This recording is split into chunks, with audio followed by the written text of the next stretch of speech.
A very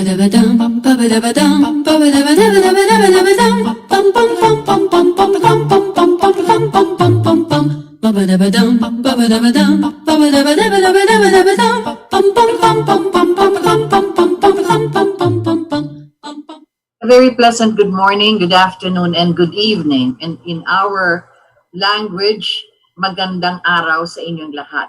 Whatever your time zone may be, because we know that we have viewers and listeners all over the world. So this is how we're going to greet you as I, Rita Gadi, welcome you to your hour. The title of our program, Our Geopolitical Landscape, comes at a time when we have to realize how important our foreign relations are with countries that have diplomatic relations with the Philippines, and how this has come about, especially now that we are in this period of hope and expectation that the vaccine that could help our people limit contamination and prevent any serious consequences of this COVID-19 is already at hand. Our president has welcomed the arrival of the donation from the People's Republic of China, 600,000 of these vials or vaccines or bottles or whatever you call them, that will now be given and has already actually been scheduled for distribution as for the priorities that have already been named early on. And we have seen that upon the arrival, the president, together with the ambassador from the People's Republic of China, were there at the tarmac, and he delivered a few words, all of them in gratitude, of course, for this donation. We have set up several requests, as already announced by the Department of Health and by the government, with several of the pharmaceutical firms throughout the world. Most of these vaccines have already been produced, and in some countries, the distribution has already been undertaken and the vaccination has already progressed. But here in our region, and in our country for that matter, although we have already presented our requests much earlier, there is still the priorities that will have to be undertaken by these pharmaceutical firms. And this is where, as the world got together, whether we liked it or not, a year ago, sometime in February, when this COVID-19 started to contaminate countries and peoples throughout the world, it was actually a global pandemic that occurred. And for the past year, last year, that was how countries were trying to deal with this particular illness, COVID-19, this particular virus. And we have seen how over those several months, many of the pharmaceutical firms, scientists, epidemiologists, researchers have done their best to be able to come up with what is now called as an emergency use. A lot of people have been commenting that this was rather fast. Vaccines normally take time, but this is already the product of a serious research compounded with other material and other data and information that they have obtained in the past. And of course, there have been very solicitous researches and studies that were undertaken, so that by the latter months of last year, the announcement was given to the world that the vaccine is forthcoming. And so there we have what we now call as the global village, or the entire human society has come together now to anticipate how this different vaccines would be able to stave off, to lessen the contamination, to control the deaths, and to be able to at least temper the seriousness of this particular virus. As a lot of doctors would tell us, and we've known this for quite a while, the virus really does not have any cure. At best, you can prevent it from becoming anything serious when it infects your body, but that is how it goes. It will just die by itself. And that is where it is important over the past several months and up to this day that the health protocols have been repeatedly broadcast all over radio, and as far as communication goes, in the barangays especially, you follow these health protocols of wearing a mask, plus wearing now a shield, a face shield, and observing social distancing, washing your hands as often as possible. So you have all of these health protocols. And then, of course, there have been quarantines that have been imposed over the past year and up to this day. And all the qualifying adjectives for this, whether it is already modified, enhanced, or general, that depends now on how the contamination has been contained or how it is progressing in certain communities. But what I'm trying to say is the whole world has gotten together because of this virus. All countries have suffered the contamination. Every state has done its best to be able to contain it. And a lot of exchanges of information and data also transpired over several months up to this day.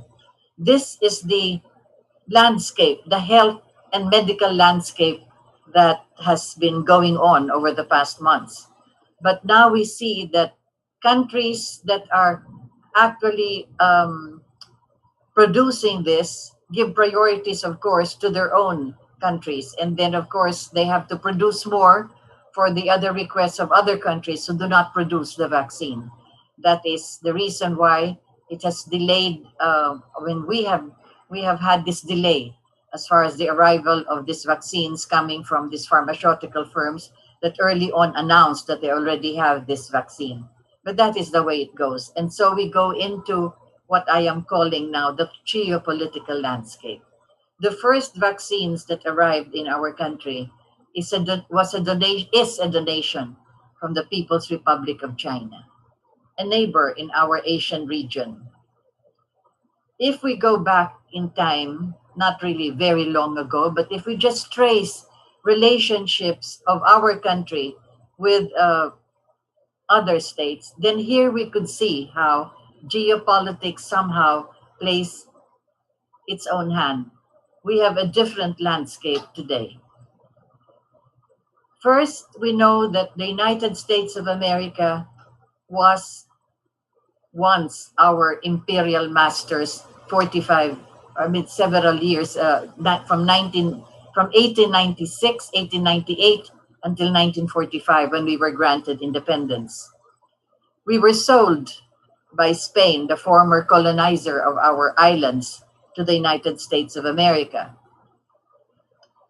And because of that sale, the United States of America became our colonizing masters from 1898 until the time that we were granted independence on July 4th, 1946. So that is how America has been not just a colonizer, but supposedly a partner, an ally, and a big brother, so to speak. That has been the adjective that we usually say when we speak of the United States of America.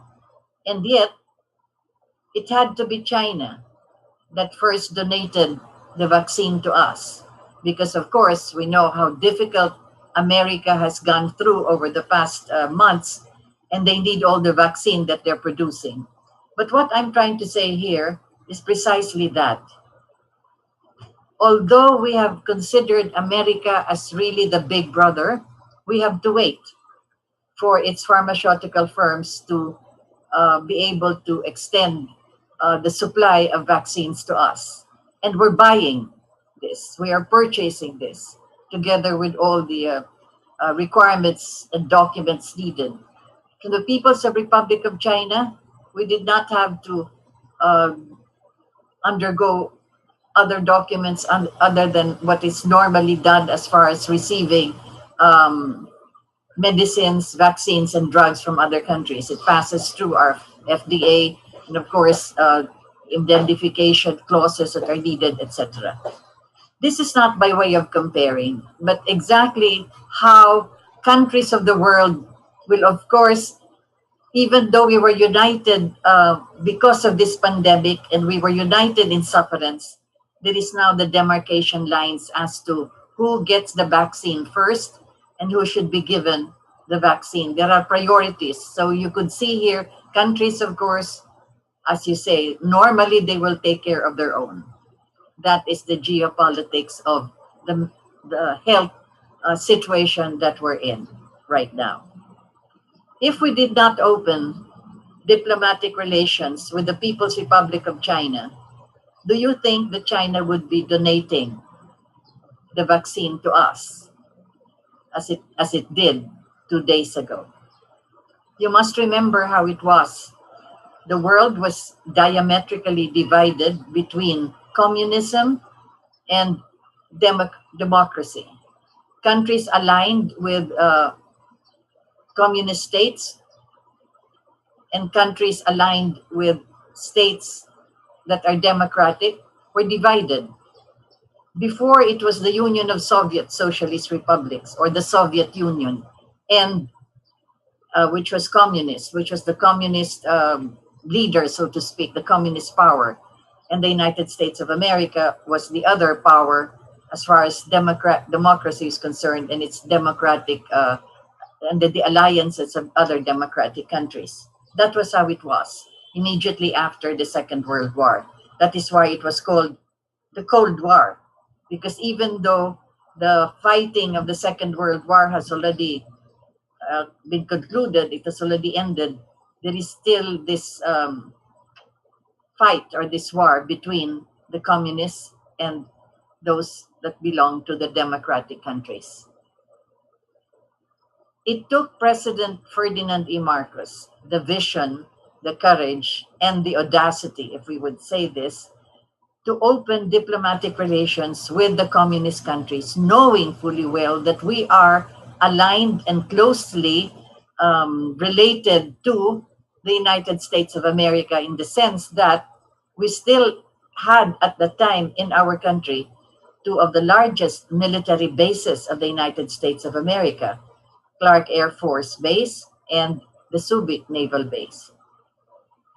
And that, of course, was an act which was not cleared or approved by Washington, if you have to consider the opposing ideological basis of the world. But President Marcos had that vision early on, and the courage, as I said, and the audacity to open diplomatic relations with the People's Republic of China. But first, with the Union of Soviet Socialist Republics. This is the Soviet Union. While there was a war that was being waged in Vietnam, approximately about 4 or 5 hours from our country, there was a surrogate war between the Soviet Union and the United States of America. And that was where you had the fight between North and South Vietnam. So many of the transshipment of war material and soldiers from America were landing here in either Subic or Clark, and they were being used for the war that was ongoing in Vietnam. But despite the fact that we are aligned with the United States of America, President Marcos, as I've said, had the vision to open diplomatic relations with Moscow, with the Soviet Union, and shortly after that with the People's Republic of China. And because of that, we have had that long period of friendly relationship with these two communist countries. And because of the opening of such diplomatic relations, we witnessed 2 days ago the donation of the vaccines coming from the People's Republic of China. What I'm trying to relate here is, if only the countries of the world would hold true to how the United Nations was formed, the provisions, the general statements, and the intent of the United Nations itself when it was organized immediately after the Second World War, how we are supposed to be all together as a global community, that there will be no longer conflict and wars, but it has never happened. And it's still happening now that countries are still fighting each other. In fact, just recently, the president of the United States of America recently installed, just 37 or 40 days ago, decided to attack Syria again because there was some intelligence report that a place there was being supported by Iran in Syria. And you know how the United States of America has been doing its best to quell Iran, to remove its nuclear weapons, etc., and all of this. So just 40 days ago, a 40-day-old president of America decided to attack Syria. 6 years, actually, that the war in Syria was waging in several fronts. One of the commercial industrial cities there of Aleppo for 6 years, actually. And it was only last year 2 years ago, when the Russian army assisted Bashar al-Assad of Syria to quell Aleppo and finally reclaimed it back to the Syrian government. And they're still trying to rehabilitate and to reconstruct all of the destruction that was done, hopefully with the peace that was prevailing. And then suddenly, just about a week ago, you had the President of America attacking Syria again. So I'm going back to what the United Nations is supposed to be all about, that countries should get together. And how many times have they had all of this anti-nuclear, etc., and all of this, but there are still weapons of mass destruction all over. And I just don't have the list right now, but you have the listing of so many countries that still have nuclear weapons. Be that as it may, what am I leading on to? Even though countries have diplomatic relations with each other, there is still the waging war that's going on. And this pandemic that has supposedly, or at least should have, not supposedly, but should have united all countries of the world to work together in this serious health emergency. We now see that again, there is this division and barriers and the demarcation lines between and among countries of the world. There was the hope that perhaps the pandemic would unite all people to be more compassionate, to remove all the hatred and the anger and all of these ideological political differences, and attend to the basic human life of every citizen of the world, whether you are Russian or Chinese or Ethiopian or whatever, that you belong to one global family. That was the hope. And it seemed as though we could get united because we were facing one serious enemy, a common enemy, as a matter of fact, not an ideological or political enemy, but an enemy against our own lives, and a health crisis. But it did not happen. And so now we see how with the distribution of vaccines, people will have to wait until there is more production and until several countries are attended to at first. That is understandable. We are not trying to criticize the production methods of all of these pharmaceutical firms. But what I'm leading on to is the donation first came from the People's Republic of China, where you have 1/4 of the population of the whole world. They have not even vaccinated one half or even a third of their population, but they are willing to donate the vaccine for countries such as the Philippines. And so again, we go back to that question: if we did not have diplomatic relations with the People's Republic of China, would they be donating the vaccines to us to this day, knowing that within this region you have the threat of the United States military, naval vessels and all plying the South China Sea, which is their main highway of exit and entrance. So you could see how that would have been very difficult should there not have been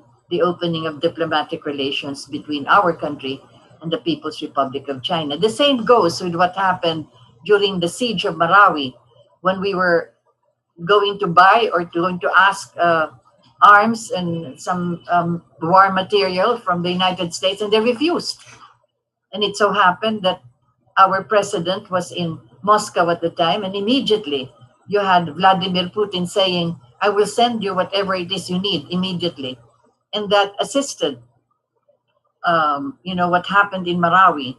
When it took Syria 6 years to be able to quell the ISIS in their country, it took our armed forces, with the assistance, of course, of some ammunitions given by the Soviet Union, by the Russian Federation, 6 months.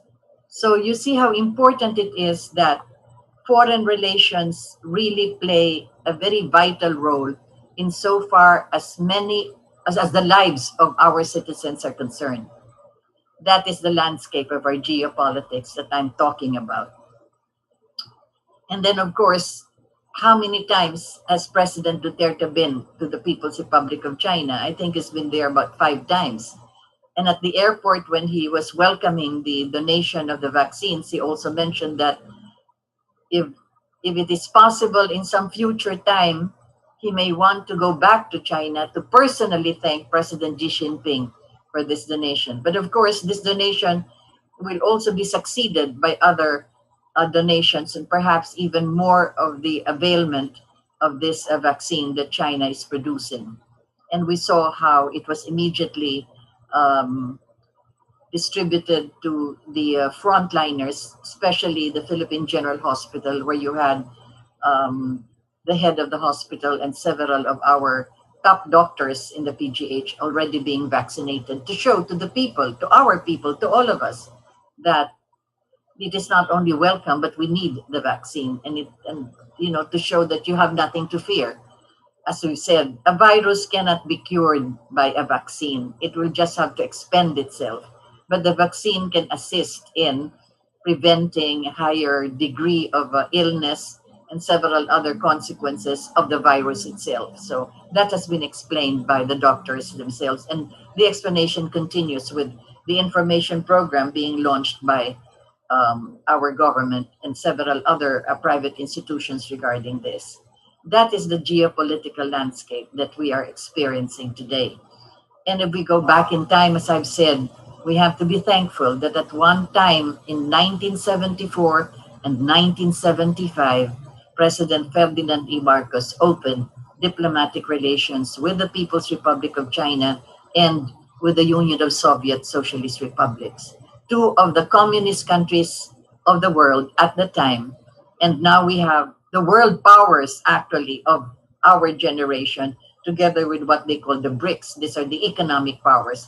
But as far as our region is concerned, we are between China and America, especially because of the dispute here that we have in the South China Sea. So you could see how at that time in the 1970s, the three great leaders of the People's Republic of China welcomed our leaders in their and established our diplomatic relations. It's the Chairman Mao Zedong, you had Premier Chou En-lai, and then you had Premier President Deng Xiaoping. Three great leaders of the People's Republic of China. And to this day, they will still keep going back to that particular era because, as I've said, 10 days of September, before we opened diplomatic relations, you had Mrs. Marcos and her delegation that first went to Beijing. And for 10 days, she was toured all over the city. And that was where we began to see how important it was to really befriend that country. The delegation itself even came up with a book that that would show that had all the photographs of the different places that were toured by that delegation. That was 1975 in Beijing and several other cities therewith. As a matter of fact, Nowadays, you would see several of those museums like the terracotta, where you had all of this being shown now. But at the time, they were still not shown to the world. They were preserved in certain areas until they were completely unearthed. But the delegation of Mrs. Marcos already was given the opportunity to see that. And then, of course, you had the one of a burial ground, which was you had a mummy which was covered with jade. And again, as I've said, at the time, this was not yet being shown to the world, but we already had that opportunity because that was one of those revelations, antique revelations that were shown during the time. So you could see that even with that warm welcome, it has continued up to this day, when even President Xi Jinping recognizes the importance of the Philippines insofar as what he has launched in Davos some 12 years ago, the One Belt, One Road program with the I don't know how you would call this, but with the way he pronounced the launching of this, that instead of making war, let us just get into economic progress with every country being traversed by this railway system, so that countries will produce and be able to sell and be able to trade instead of producing weapons and fighting each other. Then it is a better platform to have this railway system crisscrossing countries that will be stopping from one station and the other, and there you could have an exchange of trade and mercantile products and so forth, which could be a better era for the world, as a matter of fact, without having to say that this is the way we're going to do it, but this is the way how we can get into business, as they say. Let's just get into business instead of getting into war. Why am I saying this? Because as I've said, these countries with whom we have open diplomatic relations are now showing to our region, if not to the world, that there is an alternative to war. And then you have here, for instance, excuse me, as I've said, we are caught between these powers. You have the United States of America, although it does not have any bases. They do not have the Clark Air Base and Subic Naval Base anymore because that was already terminated in 1992. Remember again that it was President Marcos who asked for a review of this military bases of the United States of America, not just a review, but a reduction of its occupancy of this bases. So from 1898 until the time of President Marcos, the bases would have stayed there for 100 years. But during his administration, President Marcos said, we have to find out why it is going to last 100 years. So he cut down, he reduced the number of years for the occupancy of these bases from 99 years to 25 years to be reviewed every 5 years. And that's exactly what happened. It ended, the 25 years ended in 1992. That was during the administration of Mrs. Aquino, who tried her best, even though early on, before she sat on the president's seat, before that time, she had signed what is known as the conveners agreement, that there will be no American bases in the country. But when she was already president, America needed her to have for the continuance of those bases. And remember, that was the deal they had. The deal was that America will prosecute the Marcoses and put them in jail in America, provided she will work for the continuance of the military bases here in the Philippines. But it did not happen. Sadly, for America and for her, the Senate at that time, during her administration, decided that since 25 years is over by 1992, so the Americans had to leave. Mother Nature, of course, assisted quite with its own exuberance. The eruption of Mount Pinatubo, which you've seen this on television, how the residents of these bases had to scamper away because of the strong eruption and the earthquake and all of the consequences of the Pinatubo eruption. But be that as it may, legally, the bases had to be terminated because that's the 25 years. And who actually called for the reduction of these bases, President Marcos. So again, we come to that stage where we speak of geopolitics, and you needed a president with a vision who knew that we would be endangered further should the American bases be still occupied by the Americans at this stage. Remember that they were here during the Vietnam War, the Korean War, and several other skirmishes that we have in the region and so forth. And so that was the reason why it had to be given its deadline. But in spite of the fact that they had to evacuate or uh, terminate their residency and their occupancy of these two bases, they were able to get other agreements. And this happened, well, of course, this ended during the time of Mrs. Aquino, but this happened during the time of her son, when our government at the time, headed by President Noynoy Aquino, entered into an agreement with the United States of America, signed by the Defense Secretary, Secretary Voltaire Gasmin, and the Ambassador of the United States of America, Philip Goldberg. And that is known as the Enhanced Defense Cooperation Agreement. Prior to that, during the time of President Ramos, they already had another agreement too, the Visiting Forces Agreement. And that Visiting Forces Agreement only considered provisions that would take care of American personnel who were visiting here in our country, and the kind of process, judicial process that will be undertaken should they commit a crime. So we've seen this actually when they, well, murder, rape, whatever it is.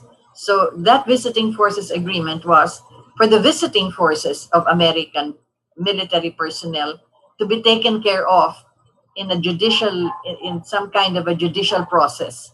So that was what it was at the time.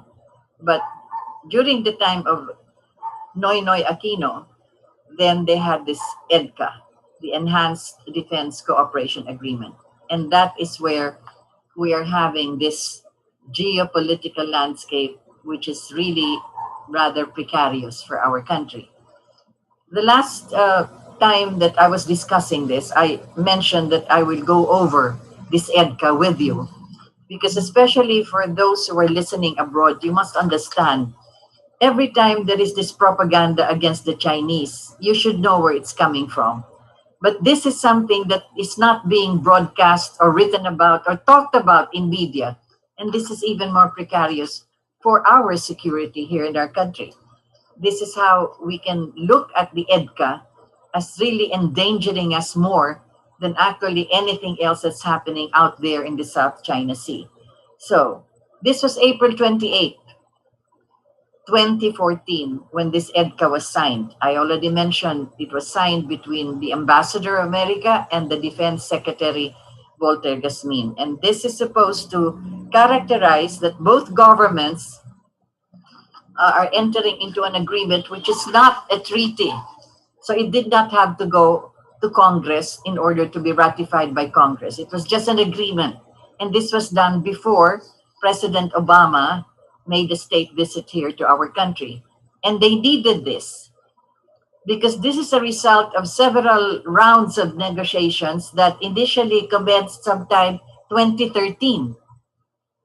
And then that was, this was supposed to be some kind of this was done with Ambassador, well, he was Secretary of Foreign Affairs at the time. This is Albert Del Rosario, who is now challenging Duterte as far as the South China Sea islets and rocks are concerned. It was during that time that they were discussing this EDCA. Now, what does it have? What does this agreement have? Well, this is a 10-page document. I'm reading it actually, containing a preamble and 43 articles. And this refers to the obligation of the Philippines under the Charter of the United Nations, and of course, together with the provisions of the United Nations for international disputes, the settling of international disputes, and of course, so that there would be no danger to international peace and security, etc., etc. This is for the protection of countries and so forth, some kind, the general statement of ensuring peace and security. But what is important here is that the United States, this is a quote, the preamble notes that both parties, and this is a quote, will share an understanding for the United States not to establish a permanent military presence or base in the territory of the Philippines. So it says it will not establish a permanent base. But what will it have? The United States will have access and use of the facilities and areas in the Philippines, of course, with full respect to the Philippine Constitution, etc. But they will have access and use, and they do have access and use of 5 Philippine military bases.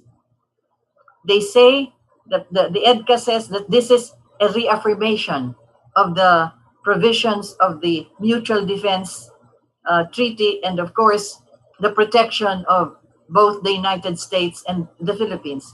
The United States is about how many? 10,000 nautical miles away from our shorelines. And we do not have any enemy. So, nonetheless, we are to be protected by this defense treaty. So you have there that the purpose and the scope of the EDCA is aimed at deepening bilateral defense cooperation in order to maintain and develop the individual and collective capacities of the Philippines and the United States to resist armed attacks as set out in the Mutual Defense Treaty. So it is supposed to protect us and supposed to protect the United States of America. That's the EDCA. It supports the goal of improving interoperability, whatever that complicated word means. With respect to the armed forces of the Philippines, the EDCA aims to address short-term capability gaps. So kung merong deficiency yung armed forces, the EDCA is supposed to address those short-term capabilities gaps, promoting long-term modernization, and helping maintain and develop additional maritime security, maritime domain awareness, and humanitarian assistance and disaster relief capabilities. We had several disasters. Remember the Cagayan Valley, etc., and all of this getting inundated. Where was the EDCA at the time coming in to help with its humanitarian assistance in case of calamities and natural disasters? Anyway, but this is an Article 3 which I have to read to you, and it sets out the terms and conditions of access to agreed locations by U.S. forces and contractors and their vehicles, vessels, and aircraft. Access and use of Philippine bases, remember this, they are authorized to undertake, and this is a quote, training, transit, support, and related activities, refueling of aircraft, bunkering of vessels, temporary maintenance of vehicles, vessels, and aircraft, temporary accommodation of personnel, communications, pre-positioning of equipment, supplies, and material, deploying forces and material, and such other activities as the parties may agree. General statements all, but that's exactly why there is need to look into exactly what these are. So you have there, for instance, the pre-positioning of equipment, supplies, material to be used by the U.S. forces. And the U.S. or America is granted the right to store pre-positioned material, including but not limited to humanitarian assistance and disaster relief equipment, supplies, and materials. So sinisingit nila parate yung humanitarian. But you could see that these are war material, actually. So again, that pre-positioning word has to be further clarified, and I don't see any other clarification of it. In fact, when I was reading it, just as fast as you could, preposition.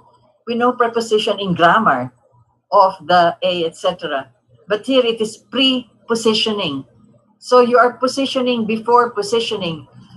And that was not clarified. So I am leading on to the fact that this EDCA and the presence of U.S. forces, material, equipment, vessels, etc. in our country, for what? To protect us and the United States of America. That's in their preamble. Who is our enemy that we have to be protected against? For 50 years, our armed forces still fighting the NPA and the NPA and the NDF, the communist armed forces out there in the hinterlands. Why is the EDCA? It's been there since 2014. Why has the EDCA not helped us if that is our enemy? With all the sophisticated material and pre-positioning that they have. And then, of course, who is the enemy of America in this region? Well, if you can call it an enemy, but they are threatened by the presence and the power of the People's Republic of China. That is exactly why they are here. That is exactly why President Obama said the pivot is in Asia, because they have seen that the People's Republic of China is rising to be a world economic power and possibly and also a military power in this particular navigational highway, which we know as the South China Sea. It is not positioning itself anywhere. There is no history of China invading another country. In fact, it has been most invaded as far as countries are concerned. So that is the question. You have 5 bases here in the Philippines, occupied by U.S. forces, personnel, prepositioning of equipment and material. For what? For defense purposes. We do not have an enemy, but we know that, we know that America is threatened by the presence of the People's Republic of China within our region. And yet there is a lot of propaganda against China, precisely to cover whatever else is being done by military forces of America within the region and within our country. We are an ally of the United States of America, going back all the way back to 1898. From the signing of the Treaty of Paris, when we were sold, but we're not a party to the sale, and up to this time. That is how a great power like America can really extend its tentacles throughout the world. We've seen this done in so many other countries. But we are the little brother, the brown brother of the United States of America. And if I go back again to the pandemic that we have undergone, it still took a communist country to make its first donation of vaccines to us. But here we have Big Brother America saying that, well, we'll see, because there are other priorities. And our president had to come up with this odd statement saying that, okay, you don't give us vaccine, we'll scrap the VFA. Mr. President, it's not the VFA. That's only the judicial process for the military personnel. It's the EDCA, which I have just read to you, or some provisions which I have read to you. Well, that is our geopolitical landscape.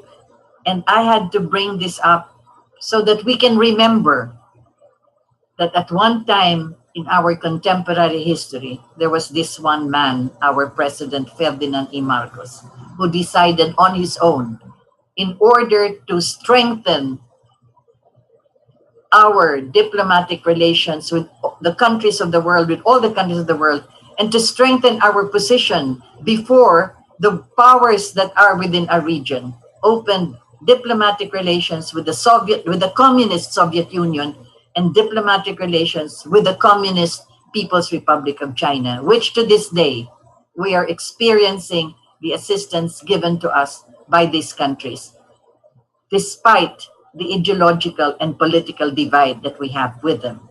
That is our geopolitical landscape. Nobody writes about this or mentions this. Instead, we are overrun by propaganda from media and from other sources, which tell us that beware because COVID-19 came from China, etc., and all of this.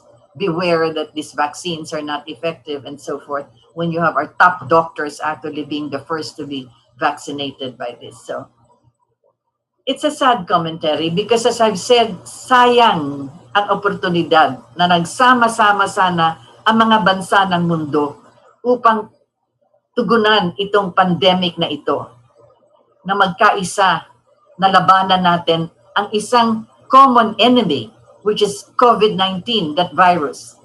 But then you see that when there is already some breath of fresh air somewhere coming from pharmaceutical firms throughout the world, then the demarcation lines, the barriers, the borders, and again, you could see them dividing our world. Okay, so I have, how much time do we still have? Well, barely enough time. So I'd like to go over some of the comments here. I was not able to answer many of those who sent their messages in the last time that we were talking about the 4 days of February. But now we are here at this stage precisely where we have to consider how important vaccines are for the whole world, for that matter. Ma'am Rita, I'm happy to see and hear you again. It's almost a year that I've not seen you. Well, who is this? Wait, let's get from the beginning. What can you say about this? This talks about Dr. Mullis and Fauci. You know, a lot of supposedly experts, doctors, epidemiologists, come up with their own statements. Common sense really is what should guide us because we are not experts. Neither am I. I cannot tell you what Dr. Mullis is talking about and Fauci, although I listen to both of them. But it's your common sense and your particular concern for life itself that will guide you as far as this is concerned.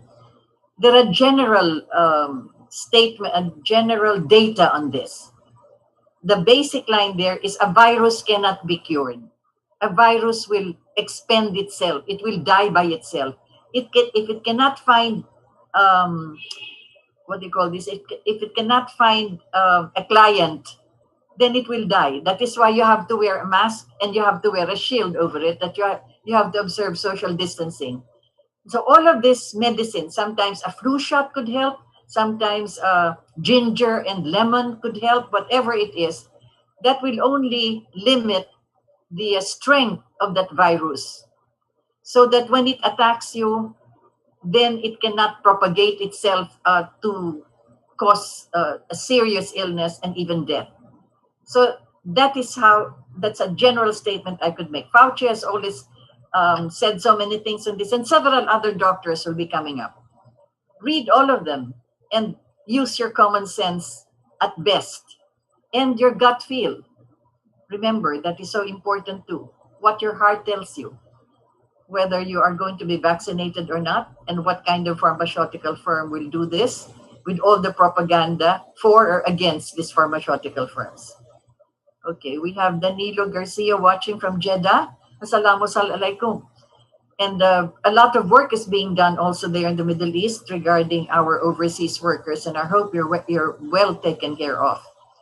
We have Evelyn Wakatsuki. Hello po, good afternoon. Watching from Tokyo. Arigato gozaimasu. Unite Elmer, good afternoon po. Thank you for tuning in. Good afternoon po, Ma'am Rita, watching from Hong Kong. Oh yes, there are a lot of strains now that are coming up from England, etc. and all. So do be careful, especially for those who are traveling and for those coming in. I have relatives there who married Hong Kong Chinese and they live there. They reside in Hong Kong. Mag-iwat kayo sa bakuna galing China. I don't trust China. This is Steve Yu. Spratly Island inaangkin nga eh. Tama ba yan? You know, this is a long story as far as the Spratly Islands are concerned. I just failed to mention this the last time. I'll get into that. Yeah, mag-ingat tayo sa vaccine ang gagaling sa lahat. Before we condemn, we should really get to the bottom of this. As I've said, an indication that there must be something good with this vaccine because you have, all of these leading doctors that we have that already were first given this vaccine. So that should at least dispel yung takot mo dito sa bakunang galing sa China. It was like the way it was when we had our prejudice against Japanese products a long, long time ago. Maybe you were not yet born there, Steve, na pag sinasabing gawa ka sa Japan, so kaya mahina. But you could see how they have been able to overcome that kind of a prejudice against them. So too, it'll take a while because propaganda against the People's Republic of China is really pretty strong, precisely because it is a rising economic power. And of course, it is fighting for life and survival as far as the South China Sea is concerned. Ito mga Spratly Islands, yung mga paracels na yan, na lahat na yan, these are rocks and islets. Of our 7,107 islands, Steve, siguro less than 100 lang ang actually occupied. We pride ourselves by saying we're 7,107 islands. Pero yung actual occupation, siguro a little over 100 lang ang occupied by us, Filipinos. So kahit na sa atin yan, according to the economic exclusive zone and according to the UNCLOS, kahit na sa atin yan, ang importante ay hindi natin kayang tirahan yan, ngunit kaya natin makipag-business agreement, joint venture, dun sa maaaring mag-extract kung anong meron sa ilalim. That is the value of these islands that are being disputed now. It is the natural gas underneath, which is the biggest in the world. But we have already signed last December. Yes, not last December, the other year, the other December, 2019. We have already signed an agreement with the People's Republic of China for the development of what can be unearthed underwater. 60-40 according to our constitution. We have not yet started on this kasi dumating nga yung pandemic. Ang 2019 yan, 2018 pinirmahan, 2020 dumating yung pandemic, 2019 pinirmahan ng December, 2020 dumating ang pandemic kaya hindi natuloy. Kaya ngayon nag-iingay nga yung mga iba dyan na gustong pumasok. Anyway, so we will wait for the development there. And that will help us as far as our energy source is concerned. So, trust is something which really have to be earned actually. So, Steve, basa-basa pa tayo ng konti para mas marami pa tayong matututunan tungkol sa ating mga prejudices.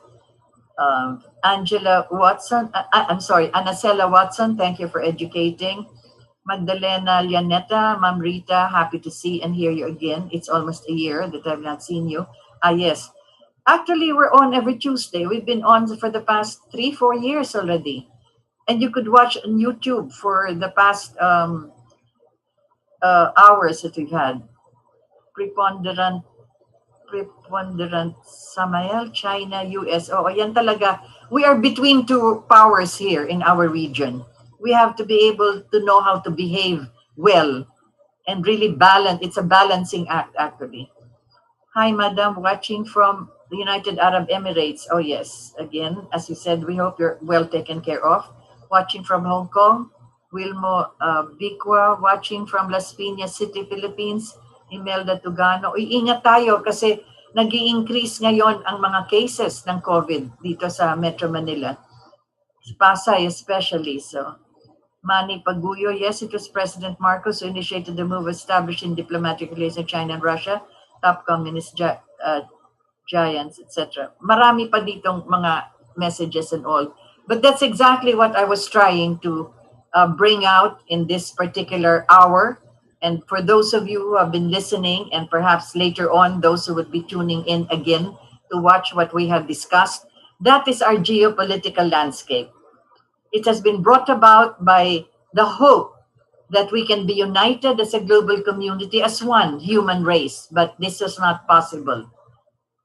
Still is not possible, despite the fact that our United Nations organization is now, how old? 76 years old. But we're still striving for that, so that there will no longer be demarcation lines and all of this conflict. But as far as our country is concerned, let us be glad that we have neighbors like the People's Republic of China that has been able to donate now at least 500,000 more, 600,000 of these vaccines, and perhaps even more in the future. And we hope to receive likewise other requests that we have already done with other pharmaceutical firms. That's exactly what I've said. We have a strong ally and a partner in the United States of America, but it has not come to the assistance as far as this COVID-19 is concerned. And I say this not on a personal basis. I say this precisely because that's exactly what is happening today. So, thank you for having joined me. This is your hour, and this is Rita Gadi.